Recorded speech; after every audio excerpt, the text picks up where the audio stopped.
Greetings, fellow captains, and welcome back to another episode of World of Warships with the Hive Hand. And today, we're going to look at some important lessons, and this is going to be titled "How to Win More." And predominantly, it revolves purely around paying attention to exactly what is going on around you, and particularly paying attention to the mini map. So. Here we are. We're in the cheat ship, as I tend to call it, which is the French Jean Bart. And the first thing I'm doing is actually the game hasn't started yet. We're gonna have a look at exactly what is on the enemy team. There's some particularly dangerous battleships around.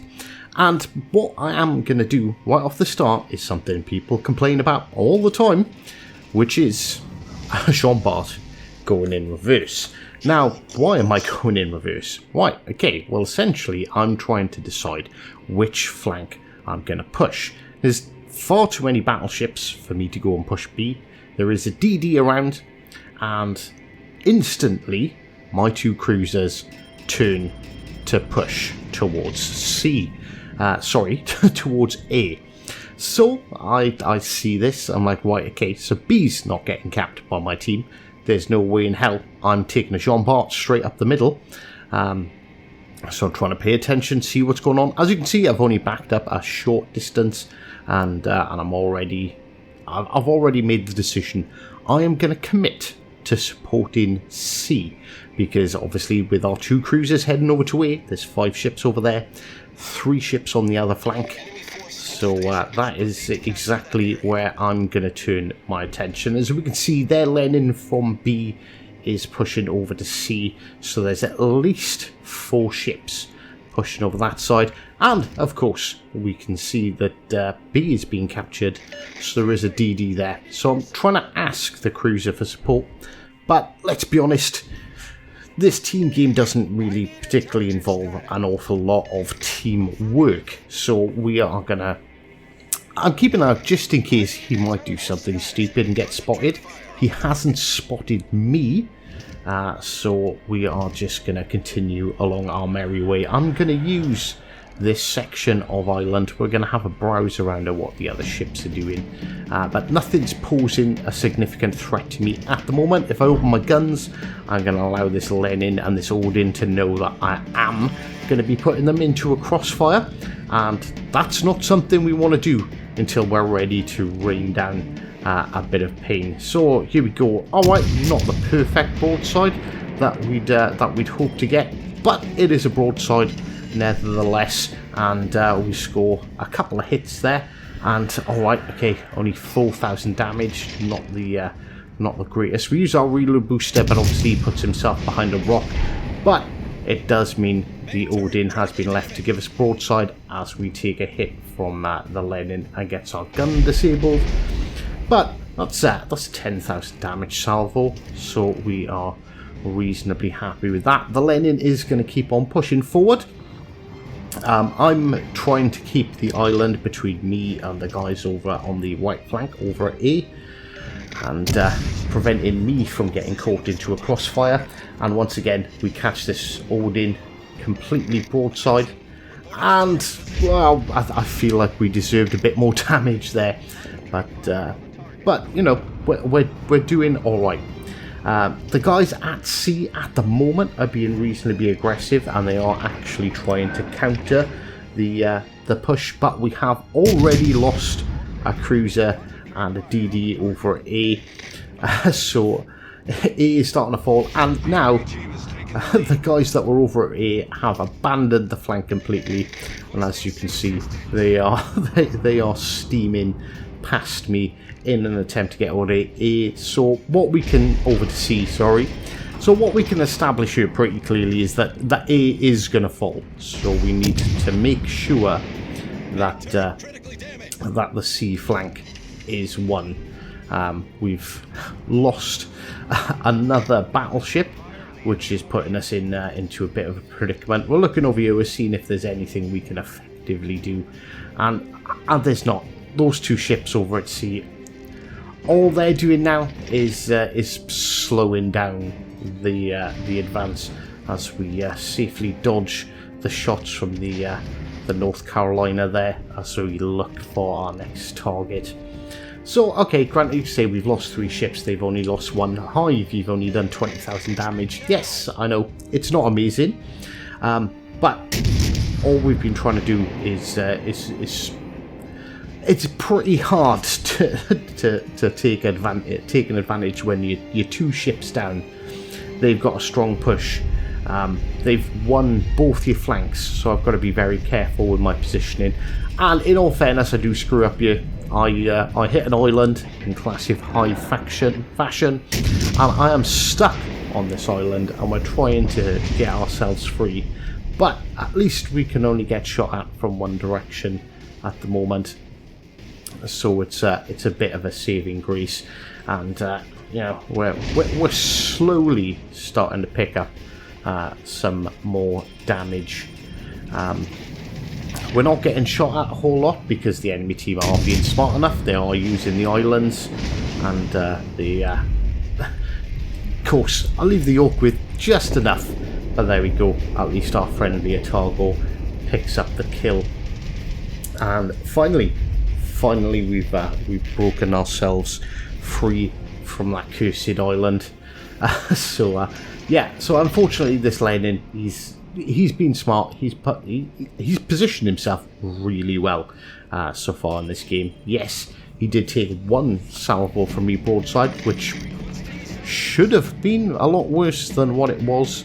But he's used the island, he's used the cover, and as you can see, so we're in the real problem phase now. So yes, okay, we might only be down 3 ships to their 2, but you know, look at the scoreboard, where there we go, 4 ships down to their 2.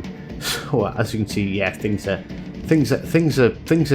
going badly for our team. We're almost 400 points behind. They hold 2 caps. So fortunately, the Swordin makes a huge, colossal mistake and pulls out. We do score a juicy Citadel hit, but a couple of ricochets there as well, which wasn't exactly beneficial. So as you can see, the team's not really. They've got no inclination of pushing. That cruiser and that battleship that came all the way back over from A are now just happy to sit behind C, and are not really force the objective. So I am going to use my speed boost. I'm going to steel roll in. We've spotted the Atlanta, who is now under fire. I do hit the brakes slowly to slow myself down a little bit by here, purely because if that Odin was paying attention, he could have fired torps, and he could have, he could have really upset us on a hit pool. And again, second time of the match, I'll leave a cruiser with the tiniest slither of health, and that again is also picked up by our Otago. Right, okay, so we're starting to pull things back here. We've leveled it out. It is even on kills, but we are still what's that? 300 points behind. So yeah, okay.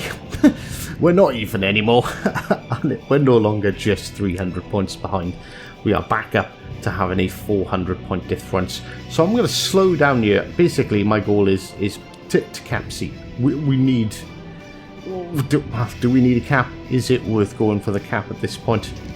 I don't really think it is, because we're not gonna win on points. Delaying them hitting 1,000 points could be well. We're gonna have to kill them all, aren't we? And thankfully, this Georgia just decides, yeah, you know what, sailing broadside to a Jean Bart is a legit strat. So we're going to take advantage of that. We're going to pop our reload booster, and we are we're going to score another Citadel. And finally, it's taken us a bit of time, but we have finally broken 100,000 damage in this match. but we have no targets to shoot at. We do have the 2 friendlies finally pushing into sea, but we are still at a massive disadvantage, purely because they still have a DD. Our DD, if you were paying attention, died, I think it was the first, if he wasn't the first, he was the second ship to die, which is, you know, a big problem for a team when there's only 1 DD either side. And again, the Georgia, obviously he's done a good job on the other side, but he's just making life easy for us there. And we score another 17,000 damage on him. So we're just having a look. I was looking at the team list, seeing what they got left. So there's we've seen some shells coming over, and I assume that was the Helena's HE. But it was not the Helena's HE. The Helena is there. Right, okay, so full brown alert. We are going to steer. We're going to try and mitigate the damage from the Georgia, which is easily enough done, because the Jean-Bart angled, it actually performs really well.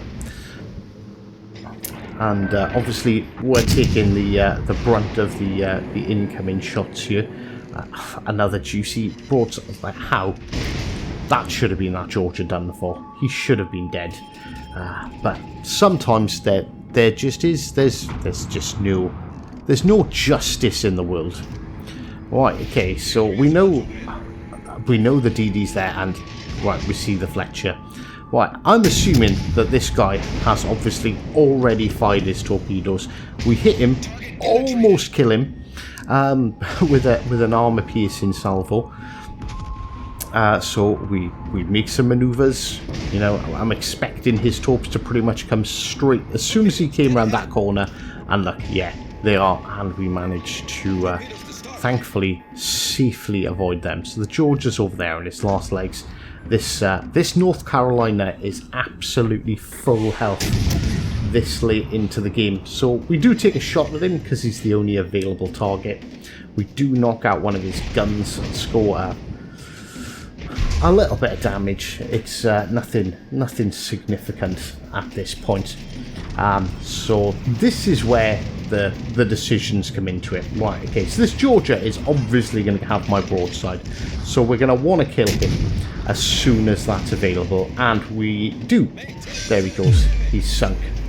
Now this North Carolina, look at his trajectory. He has this whole time steamrolled towards us as fast as he could.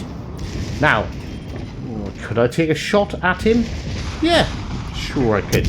But we're going to take our shots at that Helena. And look, you can see him turning in. He's turning in. He's 100% going to ram. So we made the right choice at attacking that Helena, and we get our Confederate as we get rammed by and sink the North Carolina, leaving just our Odin and the enemy Helena left. So we managed to definitely managed to claw ourselves back into contention. So all this Helena has to do is run. Probably, well, I don't know what his commander build is, but I know you can make the Helena pretty darn stealthy. He kind of made a mistake there by firing his guns. What he should have done is just stay quiet and maintain the path to run away. And just unfortunately for him, and look at the RNG. In all fairness, at this point, I'm like, is he actually gonna get away with this? Because the accuracy on the Odin, even at 9.7 kilometers, really doesn't seem to be giving Undertone 1 here any favors at all. And in all fairness, at this point, I'm almost rooting for the Helena, because Undertone was the battleship that fled from A, ran all the way back to the back of C, held back before finally making a push right at the end, after we got rid of the Georgia. But he is still alive, and he has enough hit points that in a fight he can definitely beat this Helena, as long as... Like, I don't get why this Helena is so slow. Why is this Helena only 9 kilometers? How is this closing? And there we go. We get the win. And excuse the milestones. So there's a bunch of them done. Yes, I did buy out the campaign. Bite me. And so we finished on 193,000 damage, 2 kills, a couple of captures, a couple of defense, and 3,400 base XP, and the Atago picking up all our kills. Excuse our little screenshot thing there, we were recording it on the console as well on the PC, because I didn't want to lose that clip. So I hope you learned a little something about the importance of positioning and making smart decisions about which side you want to push, particularly if you spawn in the middle cap. And that's about it. That's all we've got time for today. So thank you very much for everyone who stopped by, and as always, until next time, take care.